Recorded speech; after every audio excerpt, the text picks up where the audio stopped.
राम राम मंडळी. 5-6 दिवस झालं जरा पावसानं उघडीप दिल्या. वांग्यात मी जरा तणकाट झालंय. मग तिला म्हटलं जरा आता आपण दोघं ना जरा वांगी भांगरूया. या वांग्याच्या तालीकडनं मक्का आणि गवारी जरा घातल्या बघा. ही पण पाऊस लय झालाय त्यानं गवारी जरा मार खाल्ल्या हो. आणि मक्का बी कसा पिवळा पडलाय बघा. कडनी जरा हराट बी उठल्या. बारीक बारीक आहे अजून, पण ते आता काढायच पाहिजे की, नाहीतर ह्यात वलीवर हराट कापा येईल. हराटीला आता वल त्याच्या मापाई झाल्या, त्यानं लगेच मोठे होते बघा. हे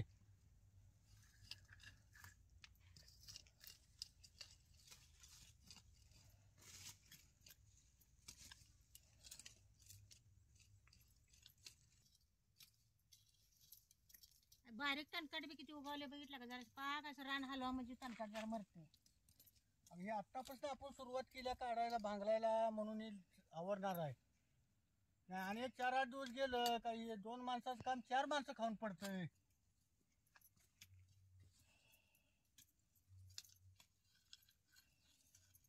एक सवय रान हलवलं का नाही, रानाला फुल बी चांगले येते आणि हिरड बी पाक मरतय.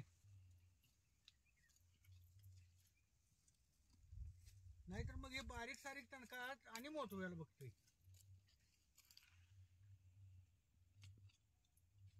त्यांचा नवरता नाही, मग रात्री जरा शाबू भिजत घातलं होतं. एवढी पात कडव लावतो आणि जरा त्याची खिचडी करतो की.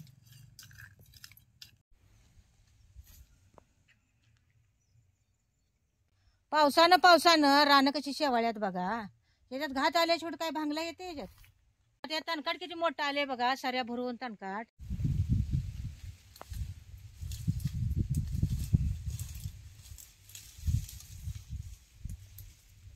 अशी जरा बारकी काटकं घेतल्या शेवटी चूल लवकर पेटत नाही हो.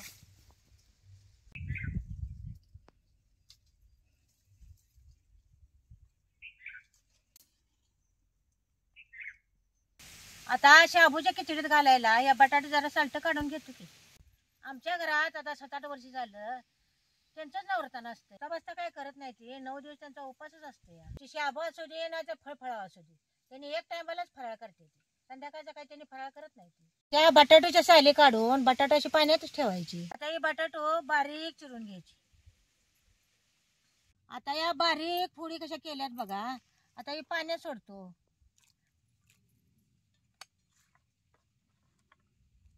असं बटाटो संग संग चिरून पाण्यात सोडलं की नाही की काळं पडत नाही. मग बघितलाच का, चूल पेटवून नुसती 2च बटाटे चिरोस तोर चूल भिजली बघा.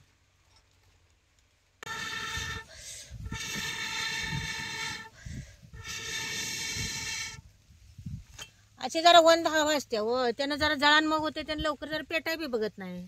आता चूल पेटल्या, जरा खिचडी करायला कढई ठेवते की. सरावनात काय सलग 2 उपास आले की नाही की माणसाच्या तोंडाला बाबड्या आल्यावर होत्या. त्यांचं तर काय हो 9-9 दिवस उपास करायला लागते. लगेच जरा इकडे काहीतरी करायला लागलं की नाही तर लगेच चूल बी जायची. आता कढई गरम झाल्या तर तेल ओतूयात. खिचडीला तेल बिले घालायचं नाही. शाबू काय तेल ओढून घेते होता.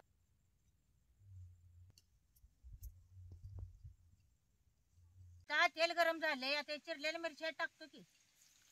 मिरच्या बी तेलात अशा चट भाजून घेते. आधी शाबू भिजत घातलं होतं, त्यानं चांगलं भिजून कसं फळफळीत झाल्यात बघा. काही असं किचकिच झालं नाही, असं फळफळीत झाल्यात काही. कसं आणि शाबू बी किती फुगल्यात बघितलं सगळं. काही त्यात कठीण राहिलं नाही, काय नाही. कसं मऊसूत भिजल्यात काही. काही आहे का. सकाळी जर तुम्हाला खिचडी करायची असली तर संध्याकाळी झोपताना जरा शाबू भिजत घालायचं. आता या मिरच्या कशा तेलात चांगल्या भाजल्यात बघा. आता ही बारीक चिरलेला बटाटा बी आता या तेलात घालायचं. बटाट्यातलं चांगलं पाणी गाळायचं आणि मग त्यात बटाटा टाकायचं. बटाटे तेलात असं चांगलं भाजून घ्यायचं. असं बारीक आणि पातळ बी बटाटा चिरल्याशिवाय तेलात बी चांगलं भाजत नाही. करूनच असं तेलात बटाटा भाजून घ्यायचं. त्या मोकळ्या बोंड्याला बीट टोकलं होतं आणि सकाळी बीट टोकून घेतलं. आणि संध्याकाळी पावसानं झोडपलं म्हणता वाटलं आता ही बीट काय उगवतच नाही. जे पहिल्या दणक्यात उपड्यानं उगवलंय ते उगवलंयच बघा, ही मोठं झालंय. जे जरा मागणं उगवलंय की नाही ते आता हे बारीक राहिले बघा. अजून जरा फाटकं बी झालंय बघा. हे जिथं सवनी उगवलंय तिथं उगवलंय, आणि जिथं फाटकं झालंय की नाही ते फाटकं झालं बघा आता हे.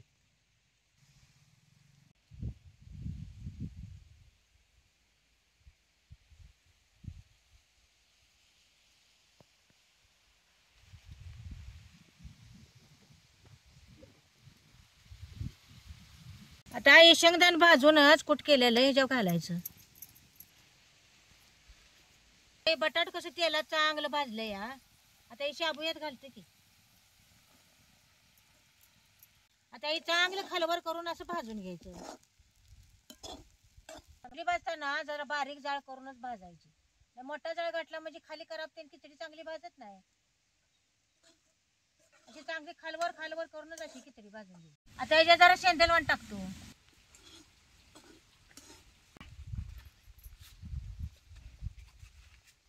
जरा खिचडी भाजूस तर जरा ताक तर हलीच की.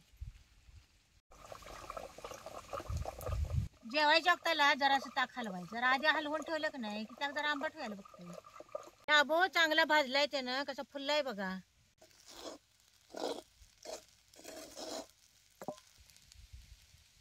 तर शाबूची खिचडी खायला तयार आहे बघा.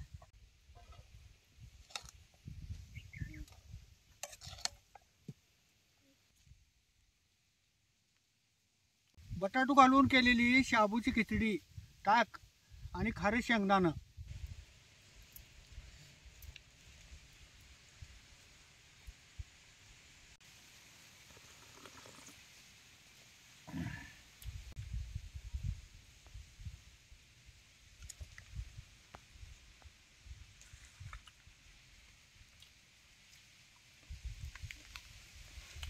खिचडी चांगली झणझणीत झाल्या बघ. आणि ताक बी आंबट नाही काय नाही, एक नंबरचं ताक आहे ग. अहो खिचडी जरा झणझणीत असल्याची बी तोंडाला चव येत नाही. हे चांगलीच झाल्या. म्हणतात उपास आहे म्हणून जरा मिरची जास्तच घातल्यावर तोंडाला चव यायला. असं रानात कामं करायला लागतात त्याने एक टाइम तर फराळ करायला लागतोच, त्याशिवाय जमत नाही.